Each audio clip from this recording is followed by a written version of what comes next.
Was global warming data faked by the U.S. government to fit climate change fictions? No, that's not true. When scientists with NOAA, National Oceanic and Atmospheric Administration, modernized the way daily temperatures recorded in every nook and cranny of the United States were charted, it triggered cries of fraud and conspiracy by those who argue global warming is a hoax.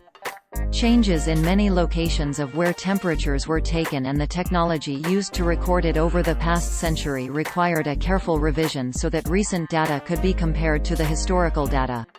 Many of those measurement locations had become urbanized, which meant that city heat sources had to be taken into account. The shft and the time of day official temps were taken, from evening in the early half of the 20th century to mornings in later years, also required revisions. Ocean temps are more likely now to be measured by floating buoys and not ships at sea, which also required a recalibration. The revised historical charts were not a faking of data but adjustments to make them more accurate for comparison with new data. The claim of fraud originated from an article, where it was published by naturalnews.com on June 23, 2014, under the title "Global Warming Data Faked by Government to Fit Climate Change Fictions." It opened, quote, "When drug companies are caught faking clinical trial data, no one is surprised anymore.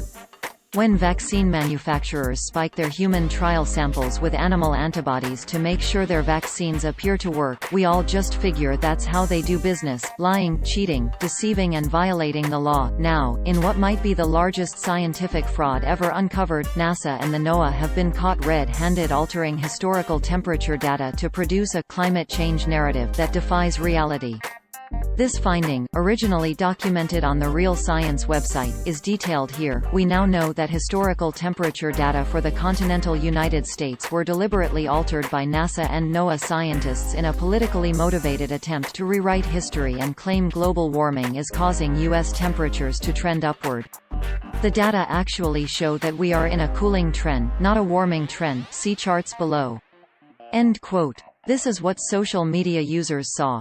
The 2014 story alleged that the fraud happened when President Obama's administration pressured government scientists to cook the books to support their climate change hoax.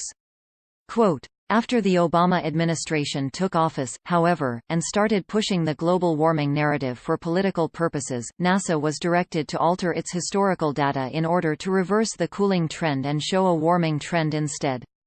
This was accomplished using climate modeling computers that simply fabricated the data the researchers wished to see instead of what was actually happening in the real world, using the exact same data found in the chart shown above. With a few years of additional data after 2000, NASA managed to misleadingly distort the chart to depict the appearance of global warming."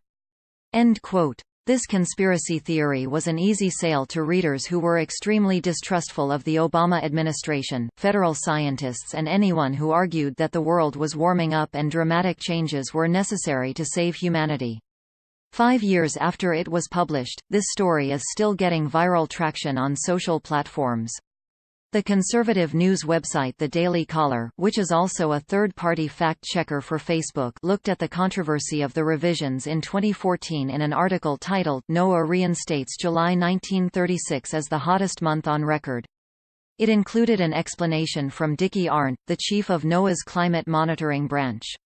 Quote, "Many station observations that were confined to paper, especially from early in the 20th century, have been scanned and keyed and are now digitally available to inform these time series," Dickie Arndt, chief of NOAA's Climate Monitoring Branch, told THED-CNF. In addition to the much larger number of stations available, the U.S. temperature time series is now informed by an improved suite of quality assurance algorithms than it was in the late 20th century.